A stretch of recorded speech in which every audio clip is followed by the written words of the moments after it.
Okay, a mask, but we don't need it because we only do hands-only CPR.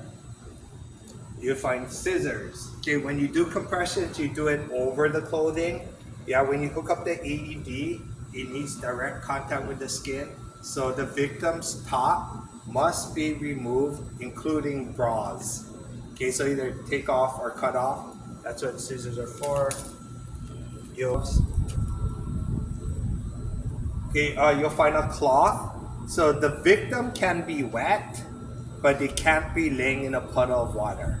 So like you out of the puddle of water, okay, the only thing that needs to be completely dry is the chest area, because that's where the AED pads are gonna go. Okay, so you wipe off the chest. The nipple line as a reference.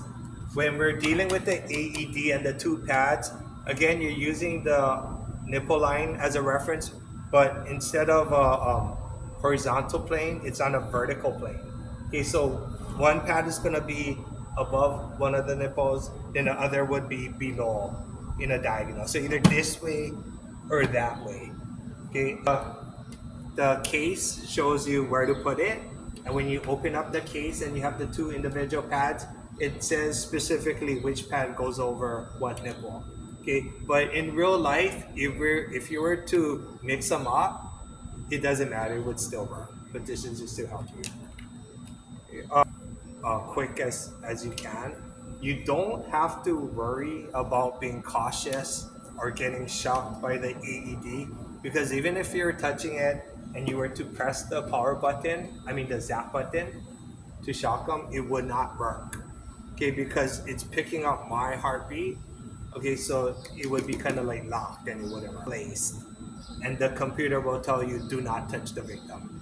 Okay, so again, like if I were to touch my partner, okay, again, they can't get shocked because the AED would be picking up like their heartbeat. Okay, so when I did my training with the real AED, the instructor actually placed the pads on her bare skin, and then she told the students to press the button. Okay, and then people were kind of excited to try, okay, but nothing happened. Apply it as fast as you can. So you're gonna, when the AED arrives, the person is gonna be done. Do not touch the And patient. that's when you would Analyzing stop the heart compressions. rhythm.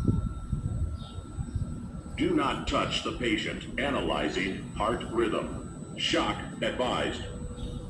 Do not touch the patient. Everyone clear. Press the flashing shock button. Shock delivered. Begin CPR. And then they said to just follow that tempo, 10, the beats. Okay, so what the AED is doing is like it's counting down. It's gonna count to a minute, and then every 60 seconds, it's gonna tell you again, do not touch the victim, and it's gonna reanalyze. And then if another shock is needed, it's gonna tell you to shock.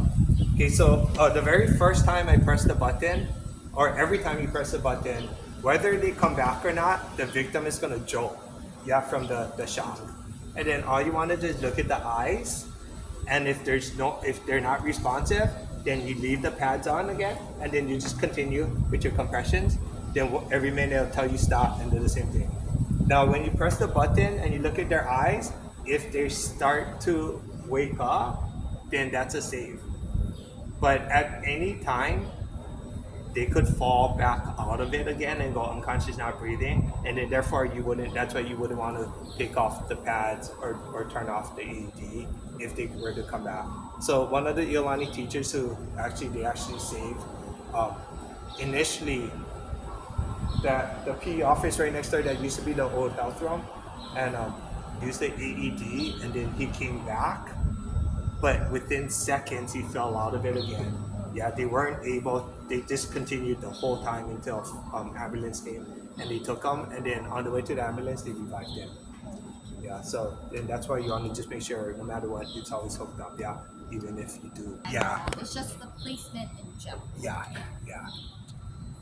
So yeah, that's a good question. Yeah.